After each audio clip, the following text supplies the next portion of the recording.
ತಮಗೆ ತಿಳಿದಿರೋ ಹಾಗೆ ಕಳೆದ ವರ್ಷ ಮಾರ್ಚ್ 6, 2025 ಆ ದಿನ ವಿಶ್ವವಿಖ್ಯಾತ ಹಂಪಿ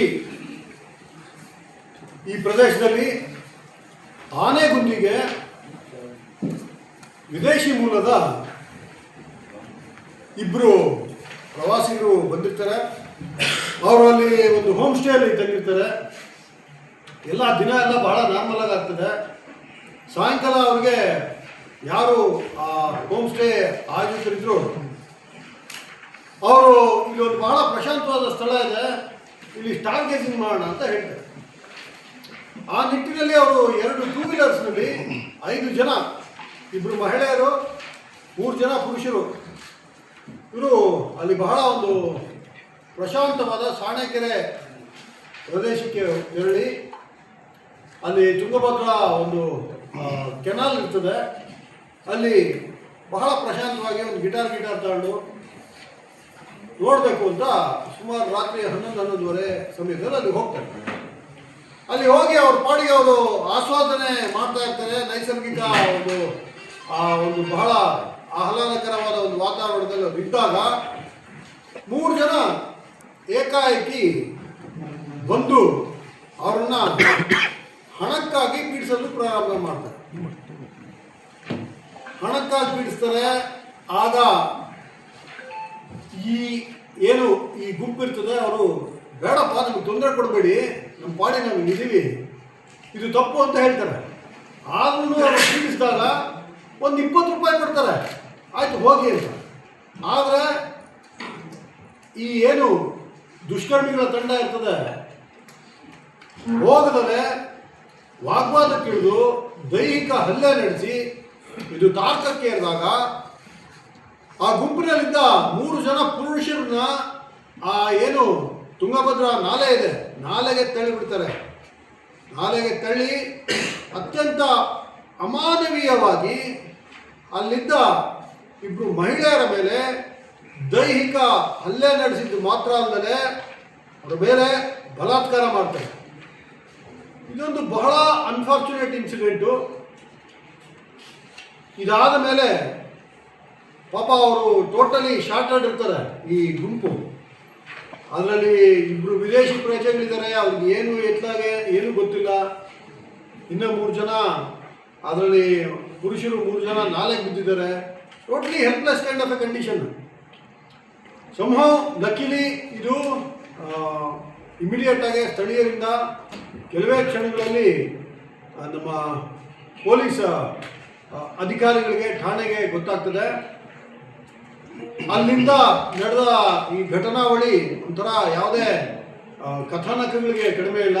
ಆ ಪರಿಸ್ಥಿತಿಯ ಒಂದು ತೀವ್ರತೆಯನ್ನು ಮನಗಂಡು ಪೊಲೀಸ್ ಅಧಿಕಾರಿಗಳು ಅವ್ರಿಗೆ ಆ ಕೂಡಲೇ ವೈದ್ಯಕೀಯ ನೆರವಿಗಾಗಿ ಅವ್ರನ್ನ ಆಸ್ಪತ್ರೆಗೆ ಶಿಫ್ಟ್ ಮಾಡ್ತಾರೆ. ಆಸ್ಪತ್ರೆಗೆ ಶಿಫ್ಟ್ ಮಾಡಿ ಬಹಳ ಡೀಟೇಲ್ ಆಗಿ ಅವ್ರನ್ನ ಕೇಳಿದಾಗ ಈ ರೀತಿ ಘಟನಾವಳಿ ಆಗಿರೋದು ಅವ್ರಿಗೆ ಗಮನಕ್ಕೆ ಬರುತ್ತೆ. ಆ ಕೂಡಲೇ ನಮ್ಮ SP ಅವರು ಅವ್ರಿಗೆ ಈ ಮಾಹಿತಿ ಗೊತ್ತಾಗಿ ಅವರು ಇಮಿಡಿಯೇಟ್ ಆಗಿ ನಮ್ಮ SP ರಾಮ್ ಅರಸಿದ್ದಿಯವರು ಕೂಡಲೇ ಸ್ಥಳಕ್ಕೆ ಬರ್ತಾರೆ. ರಾತ್ರೋರಾತ್ರಿ ಆಗಲೇ ಮಧ್ಯರಾತ್ರಿ ಆಗೋಗ್ಬಿಟ್ಟಿರುತ್ತೆ. ಬಂದು ನೋಡಿದ್ರೆ ಇದು ಈ ಥರ ತೀವ್ರತೆ ಅರ್ಥ ಆಗ್ತದೆ. ಆ ಕೂಡಲೇ ಕ್ರೈಮ್ ಟೀಮ್ಗಳನ್ನ ರಚಿಸ್ತಾರೆ. ಏನಂತ ಮಹಾಸುಳಿವುಗಳಿಲ್ಲ. ಓಕೆ, ಯಾಕೆಂದರೆ ವಿದೇಶಿ ಪ್ರಜೆಗಳು ಅವರಿಗೆ ಲೋಕಲ್ ಆಗಿರೋರ ಬಗ್ಗೆ ಪರಿಚಯ ಇರೋದು ಐಡಿಯಾ ಇಲ್ಲ. ಉಳಿದವರು ನಾಲೆಗೆ ಬಿದ್ದಿದ್ದಾರೆ. ಬಹಳ ಒಂದು ಸಂದಿಗ್ಧವಾದ ಪರಿಸ್ಥಿತಿ. ಅದರಲ್ಲಿ ಡೇನಿಯಲ್ ಎಂಬಾತ ಈ ಸಂಘರ್ಷ ಆಗ್ತಿದ್ದಾಗ ಅವರ ಮೊಬೈಲ್ನಲ್ಲಿ ಒಂದು ಮಸುಕುಮಾಸ್ಕಾದ ಒಂದು ಚಿತ್ರ ತೆಗೆದಿರ್ತಾರೆ. ಇದು ನಮಗೆ ಬಹಳ ಬ್ರೇಕ್ ಥ್ರೂ ನಮಗೆ ಕೊಡ್ತದೆ. ನಮ್ಮ ಪೊಲೀಸ್ ತಂಡ ಈ ಒಂದು ಐಡೆಂಟಿಫೈ ಮಾಡಿಟ್ಟಿರ್ತೀವಿ. ಅಂದರೆ ಅಪರಾಧ ಚರಿತ್ರೆ ಉಳ್ಳ ವ್ಯಕ್ತಿಗಳ ಬಗ್ಗೆ ಮಾಹಿತಿ ನೀಡೋರು ಸಿವಿಲಿಯನ್ಸು ಇರ್ತಾರೆ, ಕೆಲವರು ಪೊಲೀಸ್ ಇರ್ತಾರೆ, ಹೋಮ್ ಗಾರ್ಡ್ ಇರ್ತಾರೆ. ಈ ಎಂಟೈರ್ ತಂಡನ ರಾತ್ರೋರಾತ್ರಿ ಮೊಬಿಲೈಸ್ ಮಾಡ್ತಾರೆ. ಚಿಕ್ಕ ಸುಳಿವು ಏನು ಸಿಕ್ತು ಅದರ ಆಧಾರದ ಮೇಲೆ ಬಹಳ ಒಂದು ಉತ್ತಮವಾದ ಕಾರ್ಯಾಚರಣೆಯ ಫಲವಾಗಿ ಬೆಳಿಗ್ಗೆ ಸುಮಾರು 7 ಗಂಟೆ ಅಷ್ಟೊತ್ತಿಗೆ ಈ ಪ್ರಕರಣದ ಪ್ರಮುಖ ಆರೋಪಿ ಮಲ್ಲೇಶ ಅಲಿಯಾಸ್ ಹಂದಿ ಮಲ್ಲ ಅಲಿಯಾಸ್ ಮಲ್ಲಯ್ಯ ಈತನನ್ನು ನಮ್ಮವರು ಯಶಸ್ವಿಯಾಗಿ ಈತನನ್ನು ವಶಕ್ಕೆ ಪಡ್ಕೊಂಡು ವಿಚಾರಣೆ ಪ್ರಾರಂಭ ಮಾಡ್ತಾರೆ. ವಿಚಾರಣೆ ಪ್ರಾರಂಭ ಆದಾಗ ನಮ್ಮವರು ಅಲ್ಲಿ ಸ್ಥಳದಲ್ಲಿದ್ದ ಏನು ಕುರುಹುಗಳಿತ್ತು ಅದನ್ನು ಬಹಳ ವೈಜ್ಞಾನಿಕವಾಗಿ ನಮ್ಮಲ್ಲಿ ಈಗ ಸೋಪ್ ಅಂತ ಇದೆ, ಸೀನ್ ಆಫ್ ಅಫೆನ್ಸ್ ಏನು ಅದನ್ನು ಅನಲೈಸ್ ಮಾಡಲಿಕ್ಕೆ ತಂಡ ಇದೆ, ಅವ್ರನ್ನ ಕರೆಸಿ FSL ಅವ್ರನ್ನ ಕರೆಸಿ ಒಂದು ಶ್ವಾನ ತಂಡನ ಕರೆಸಿ ಫಿಂಗರ್ ಪ್ರಿಂಟ್ ಅವ್ರನ್ನ ಕರೆಸಿ ಬಹಳ ಸೈಂಟಿಫಿಕ್ ಆಗಿ ಇದನ್ನು ಅನಲೈಸ್ ಮಾಡಿ ಏನು ನಮಗೆ ಆ ಕ್ಷಣದಲ್ಲಿ ಸಂಶಯಿತ ಆಪಾದಿತ, ಯಾಕೆಂದ್ರೆ ನಮಗಿನ್ನೂ ಏನು ಕರೆಕ್ಟ್ ಐಡಿಯಾ ಇಲ್ಲ. ಕೂಡಲೇ ಅಂದಿನ DSP ಪ್ರಕಾಶ್ ಜುಟ್ಟಲ್ ಅವರು ಸಿದ್ಲಿಂಗಪ್ಪ ಜುಟ್ಟಲ್ ಸೋಮಶೇಖರ್ ಜುಟ್ಟಲ್ ಅವರು ಅಂದಿನ ದಿವಸ PI ಇದ್ರು, ಈಗ DSP ಆಗಿದ್ದಾರೆ. ಈಗ DSP ಆಗಿ ರೈಲ್ವೇಸಲ್ಲಿ ಇದ್ದಾರೆ.